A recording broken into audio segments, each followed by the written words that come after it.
नमस्कार विद्यार्थी मित्रांनो, मी सूरज आंबरे इन्फिनिटी स्पर्धा परीक्षा अकॅडमीच्या ऑनलाईन प्लॅटफॉर्मवर मी तुमचे स्वागत करतो।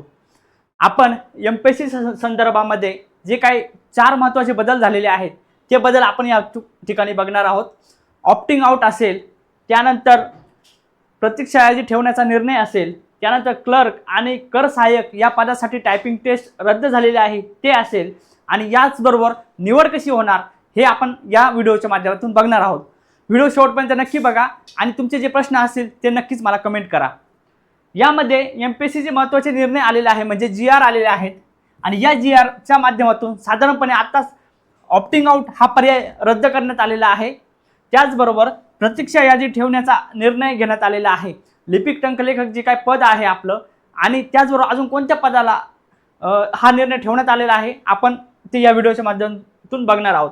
त्याचबरोबर क्लर्क व कर सहाय्यक यांची टायपिंग टेस्ट रद्द करण्यात आलेली आहे। त्यानंतर आता निवड कशी होणार या सर्व 4ही प्रश्नांची उत्तर आपण या व्हिडिओच्या माध्यमातून बघणार आहोत। त्यामध्ये पहिला आहे शासनाचं परिपत्रक जे आहे 20 मे 2026 एक प्रसिद्धीपत्रक महाराष्ट्र लोकसेवा आयोगाचं आलेलं आहे। त्या माध्यमातून असं सांगितलं आहे की विषय आहे महाराष्ट्र गट सेवा संयुक्त परीक्षा 2025। या परीक्षेच्या अंतर्गत संयुक्त सेवा परीक्षा आयोगाच्या संकेतस्थळावरील 9 ऑक्टोबर 2024 रोजी प्रसिद्ध केलेल्या परीक्षा योजनेनुसार महाराष्ट्र गट सेवा संयुक्त पूर्व परीक्षा 2025 करिता दिनांक 6 ऑक्टोबर 2025 रोजी जाहिरात प्रसिद्ध करण्यात आली होती।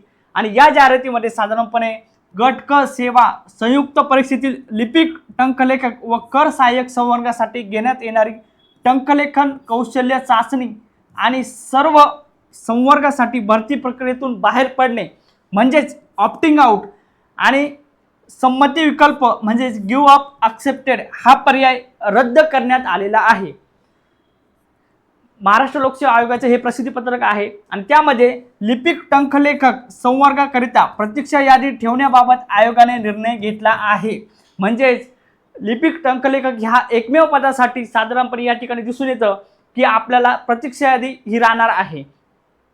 त्याच अनुषंगाने आपल्याला पुढे जर बघितलं की महाराष्ट्र गट सेवा संयुक्त मुख्य परीक्षा जी आता 12 जुलैला होणार आहे 2025 ची, तेव्हापासून हा निर्णय हा लागू असणार आहे। अशा पद्धतीचं प्रसिद्धीपत्रक, अशा पद्धतीचा जीआर म्हणजे थोडक्यात महाराष्ट्र लोकसेवा आयोगाचे हे एक महत्त्वाचं परिपत्रक आलेलं आहे, आणि या परिपत्रकामध्ये त्यांनी ही माहिती दिलेली आहे। तर आपण आता बघूया ऑप्टिंग आउट, म्हणजे आपल्याला ऑप्टिंग आउट हा पर्याय जर आपला या ठिकाणी महाराष्ट्र लोकसेवा आयोगाने बंद केलेला आहे, रद्द केलेला आहे, तर आता सिलेक्शन कसं होईल। समजा या ठिकाणी आपण जर बघितलं की कंबाईनचा एक स्टुडंट आहे साधारणपणे बीचा, तर विद्यार्थी साधारणपणे काय करतात, PSI, STI, ASO आणि SR अशा पदांचे प्रेफरन्स देतात। परंतु एखादा विद्यार्थी जर असेल त्याचे PSI ला सिलेक्शन नाही झाले, परंतु त्याचे STI ला पण सिलेक्शन नाही झाले, पण त्याचे ASO ला सिलेक्शन झाले, आणि त्याने परत प्रेफरन्स म्हणून SR पण दिलेले आहे। आता सिलेक्शन प्रोसेस कशी होणार आहे, ज्या व्यक्तीचं ASO ला सिलेक्शन झालेलं आहे त्या व्यक्तीचं इथे सिलेक्शन होणार आहे, त्या व्यक्तीला पुन्हा SR साठी सिलेक्ट होता येणार नाही, त्याचं एकाच पदासाठी सिलेक्शन होणार आहे। म्हणजे काय होत होतं की ऑप्टिंग आउटमधून तो विद्यार्थी ASO आणि SR या दोन्हीसाठी इलिजिबल होत होता, परंतु तो विद्यार्थी ASO मधून ऑप्टिंग आउट करत नव्हता। तो ऑप्टिंग आउट करत नव्हता म्हणजे खालचे जे विद्यार्थी आहेत, म्हणजे कमी मार्क्सवाले थोडेसे, त्यांच्यासाठी हे पद जे आहे SRचं हे उपलब्ध होत नव्हतं। मग अशा वेळेस काय होत होता, घोडेबाजार होत होता। अशा वेळेस काय होत होतं, मग हा जो विद्यार्थी आहे हा या विद्यार्थ्याला कॉन्टॅक्ट करून ऑप्टिंग आउटसाठी रिक्वेस्ट करत होता, परंतु हा विद्यार्थी ऑप्टिंग आउट करत नसल्यामुळे पैशांची देवाणघेवाण होत होती, या माध्यमातून घोडेबाजार होत होता, आणि महाराष्ट्र लोकसेवा आयोगातील काही कर्मचारी सुद्धा यामध्ये सामील झालेले दिसून येतात, कारण पैशाची मागणी होत होती, आणि हा चुकीचा प्रकार होत असल्यामुळे ऑप्टिंग आउट हा पर्यायच महाराष्ट्र लोकसेवा आयोगाने आता रद्द करण्यात आलेला आहे। म्हणजे ज्या पदांना आपण प्रेफरन्स दिलेला आहे त्या पदावर ते विद्यार्थी सिलेक्ट होतात, परंतु ऑप्टिंग आउट न केल्यामुळे अशा पद्धतीचा घोडेबाजार होऊ नये म्हणून महाराष्ट्र लोकसेवा आयोगाने साधारणपणे या माध्यमातून ऑप्टिंग आउट हा पर्याय रद्द केलेला आहे। त्यानंतर पुढे जर आपण बघितलं, महाराष्ट्र गट सेवा लिपिक टंकलेखक आणि कर सहाय्यक या पदासाठी साधारणपणे टंकलेखा कौशल्य चाचणी रद्द करण्याबाबत 20 मे 2026 रोजी हे परिपत्रक आलेलं आहे। महाराष्ट्र लोकसेवा आयोग त्यांचं हे प्रसिद्धी पत्रक आहे आणि या प्रसिद्धी पत्रकामध्ये त्यांनी सांगितलं आहे की महाराष्ट्र घटक सेवेतील लिपिक टंकलेखक आणि कर सहाय्यक संवर्गासाठी जी टंकलेखक कौशल्य चाचणी जी आपण घेत होते ती रद्द करण्यात आलेली आहे। तुम्हा सर्वांना माहिती आहे की 2023 मध्ये जी काही भरती झालेली होती 7000 जागांची, त्यावेळेस खूप मोठा चुकीचे प्रकार झालेले होते आणि या प्रकारातून टायपिंग टेस्ट खूप दिवस चाललेली होती आणि त्यामध्ये बरेचसे प्रॉब्लेम्स मुलांना आलेले होते आणि त्या निकालाबद्दल आपण बऱ्याच मुलांनी याचिका सुद्धा कोर्टामध्ये टाकलेली होती। परंतु आता सिलेक्शन कसं होणार आहे हे आपण बघूया। साधारणपणे आयोगाची जी बैठक आहे ती 24 एप्रिल 2026 रोजी बैठक झाली होती आणि या बैठकीमध्ये साधारणपणे गट क सेवेतील लिपिक टंकलेखक व कर सहाय्यक संवर्गाकरिता टायपिंग टेस्ट म्हणजे टंकलेखक कौशल्य चाचणी रद्द करण्याचा निर्णय घेण्यात आलेला आहे। सदर निर्णय आयोगाच्या 14 एप्रिल 2026 रोजीच्या बैठकीच्या दिनांकापासून अंमलात येईल। म्हणजे आता 12 जुलैला जे काही मेन्सचा पेपर होणार आहे गटकचा, तेव्हा त्या परीक्षेला सुद्धा हा निर्णय लागू असणार आहे। म्हणजे सिलेक्शन हे लवकर मिळणार आहे, सिलेक्शन प्रोसेस ही पारदर्शक होणार आहे। त्यानंतर आपण जर बघितलं की साधारणपणे लिपिक टंकलेखक या पदासाठी साधारणपणे आता 400 मार्कांची परीक्षा होणार आहे आणि 400 मार्काची जी मेन परीक्षा होणार आहे त्यातूनच सिलेक्शन होणार आहे।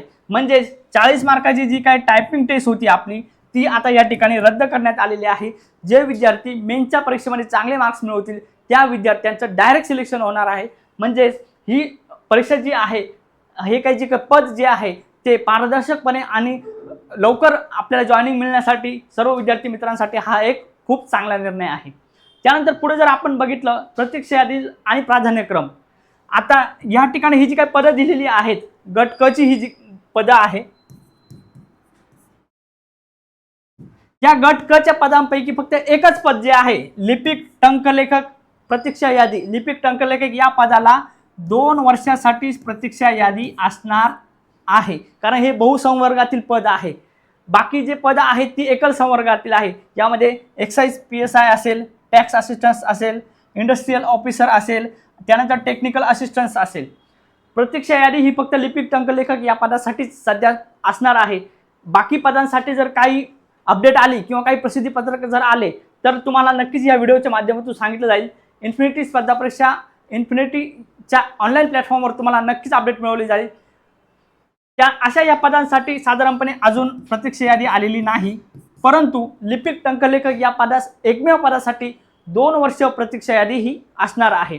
त्यामुळे आणि ही प्रतीक्षा यादी पुढच्या जी काय ॲड येणार आहे लिपिक टंकलेखकची त्या ॲडच्या दिनांकापर्यंत ही प्रतीक्षा यादी असणार आहे। 2 वर्ष किंवा पुढची जी ॲड येण्याच्या दिनांकापर्यंत प्रतीक्षा यादी ही असणार आहे।